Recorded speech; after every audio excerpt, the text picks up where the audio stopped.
It's Audra, and welcome back to 365 Projects. Thank you.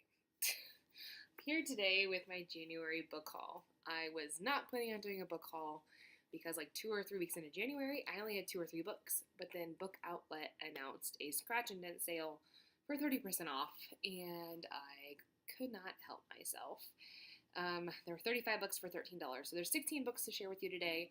I have not yet opened that box of Book Outlet books because I like to be surprised. I'm easily entertained, I guess, and kind of film it on camera because there's sometimes you're like, there's a giant like tear in the cover or no cover at all last time. What are you doing? So it's 7 o'clock at night. We're filming this so I can open the box of books. It's been sitting on the floor for 3 days, and I want to get to it. So that's why I have no hold left in my hair and why he is in my face. Go away. Can you go sit outside? So let's just get into it. The first book that I have to share with you is my Book of the Month book. Brady, what is your problem? Sit down. If you want to stay, that's fine. Sit down. All right. It has been 5 minutes getting the dog situated, waiting for sirens to stop. Living in the city is rough. Let me just tell you that much. Anyways, first book I want to share with you is from Book of the Month. Now, normally with Book of the Month, I want them all. Last month, I wasn't really into any of them. I did end up picking The Night Tiger, however. Based on the synopsis, it doesn't sound like there's something that I'd be interested in very much. It says an utterly transporting novel set in 1930s colonial Malaysia, a world of servants and masters, age-old superstition and modern idealism, sibling rivalry, and forbidden love. However, when you read further into the synopsis, it says that there's an 11-year-old Chinese houseboy who has to fulfill a promise to his dead master, and that is to find his master's severed finger and reunite it with his buried body. So that was weird, and that made me finally select this one. So we'll see how it goes. I will probably also wait for the audiobook to get on the library app to read along with it. The next book I picked was from Reese Witherspoon's book club, and that is a library book by Susan Orlean. This is a gorgeous, like, almost cloth-looking gold foiled book. But it's actually a nonfiction book about the 1986 library fire in Los Angeles Public Library. So it's like the trying to figure out who set this fire and all of the things that went along with it. So that'll be fun. I tried to listen to the audiobook of this one. I started that this morning and I returned it to the library. It's narrated by the author. Just didn't like that. So moving on, the last book that I bought that wasn't from Book Outlet, but during Read Your Shelves, I found a book by Renee Watson that I had never heard of. So Piecing Me Together was my favorite book of 2017, and I cannot wait for her new book coming out, but I did not know she had a book called What Mama Left Me. And so this is about a girl whose name is Serenity, and she is living with her grandmother after her mother dies, and so there's grief involved with that, and I can connect with grief stories a lot, especially YA or even middle grade grief, for whatever reason, connects a lot more than adult nonfiction grief. So that happens, and then also her brother, who is 16, is just struggling to kind of fit in with his new family life and some problems with the law, I believe, as well. Moving on to Book Outlet. Here's the box officially. Let's dig in. Got my skizzers. All right, the box is open. And we have the invoice. All right, so the $35.46 was in fact my total for 13 books. So that's a deal. With all of this. Moving on. Inside the box first. All right. The Names That We Gave Us by Emery Lord. Nothing's wrong with it. Just black dot. I have not read any Emery Lord.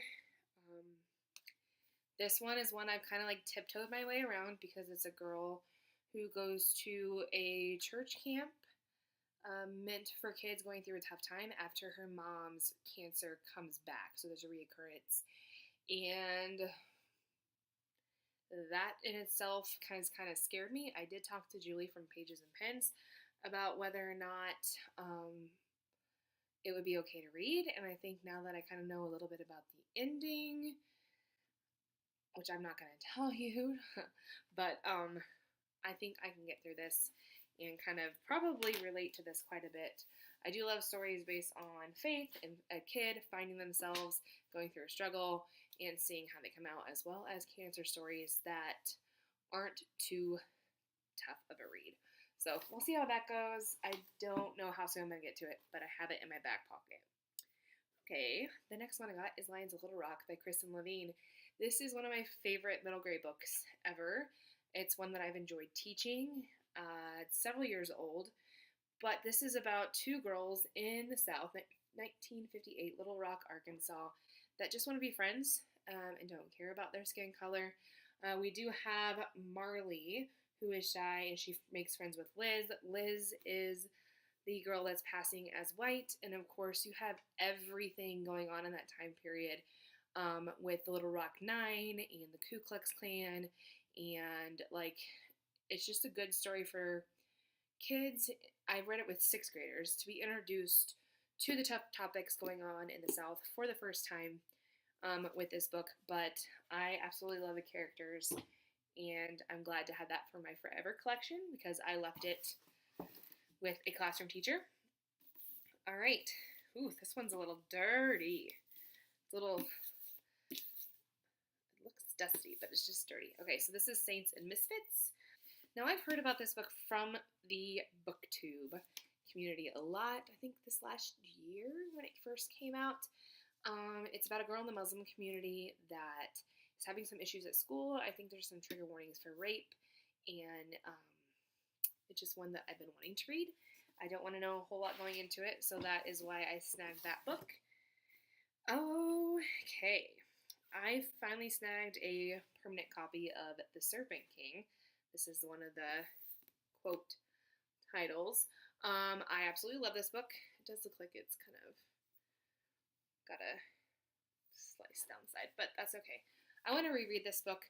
I listened to it on audiobook the first time through, and so now I want to reread it without the audiobook and see how that goes. I absolutely love the characters in the story. You have 3 best friends, I think? 3. And the main character is Dill. His father is a strong Christian man who went a little crazy, I think is a nice way to put it, with snakes at the church. And then he has a friend who is a blogger who wants to get out to go to college. And then Travis. I fell in love with all these characters. This is one that I've said, like, I think that there is someone for everyone in high school. If you're looking for a book to give to high school kids, I think there's a kid in here for everyone to connect with. And so I can't wait to see those characters again and see if it's still a 5-star. So moving on, we have The Last Grand Adventure. This is one I had never heard of before. It is a middle grade, I believe, about something to do with Amelia Earhart. And it's in Atchison, Kansas, and it's kind of how this family is connected. There are letters, and it's in 1967. I'm not going to look much more into it, but I am excited to test this one out since I am a Kansas girl. All right, let's go on with So You've Been Publicly Shamed by John Ronson. I have been more into nonfiction lately, and this is one that's been on the bestsellers of nonfiction. And I think this is just kind of like the social media age, and why did I say age? It's like present day, basically, of how it's so easily done to shame other people on the internet and the repercussions of that. And I think there's some like actual people whose lives have been ruined by that in there. So I think it'll just be an interesting read, and it'll be fun for my fiction and nonfiction pairings. Oh my stars. Well, it's not called Scratch and Dent for nothing. Okay, Well, this is Love the Wine You're With by Kim Gruenfelder. I read another book by Kim Gruenfelder. I really liked it. There's Cake in My Future. And that one's kind of like more about the tradition of there's like, is it a wedding shower? You stuff like trinkets inside a cake, and whatever trinket you get is what's supposed to happen in your life. It was just a chick litty book that I enjoyed. All right, so it looks like we have three friends. Jesse, who's about to get married. He has cold feet. Nat is having an affair. Girl? No. Holly is an actress that wants to pay the bills. And it's just their lives together. And apparently a lot of wine. So, alright. We'll see. I'm really bummed about that split cover, though. Alright. A booktube darling. The Smell of Other People's Houses. I think I got this for like $2 or $3. It's a super short book. I've been putting this one off because I've heard it's like science fiction-esque. So we'll see. I know it's set in Alaska. We have Ruth, Dora, Alice, Hank. And it's very much a character-driven novel. I think it's like in the 70s. So it's one, obviously, since it is so short, I don't want to know much about. So let's keep going. Okay. A 50-Year Silence, Love, War, and a Ruined House in France. This is a memoir of the author that's writing about her grandparents, if I remember correctly. She's writing this story about 50 years prior. Like, all of a sudden, her grandparents split up, and there's some, like, thing that happened between them or their families during World War II, if I'm thinking right. 1948. Yes. Aside from one brief encounter, the two never saw or spoke to each other again, never remarried, and never revealed what divided them forever. So she, like, goes back to their home country and hometown. I don't know if you can see this, but these little stars are foiled. It's pretty. Anyways, she goes back there to, like, figure out what happened for her family. And that's kind of cool. All right. Let's see. Okay. The Best Bad Luck I Ever Had is another book written by the same author of Lions Little Rock, Kristen Levine. It says, One Brave Friendship, One Daring Plan. I'm thinking that this is also in the same time period. Town barber who is black is put on trial for a terrible crime. They come up with a daring plan to save him. So, middle grade. I have not read that yet, so I'm excited to get to it. Okay. Seriously. These books are more scratch and dent than I've ever gotten. This is missing an entire chunk out of it. But that's okay. No reason to have an entire cover, right? So, this is the map that leads to you. I've tried to get this from the library before. I never got around to it.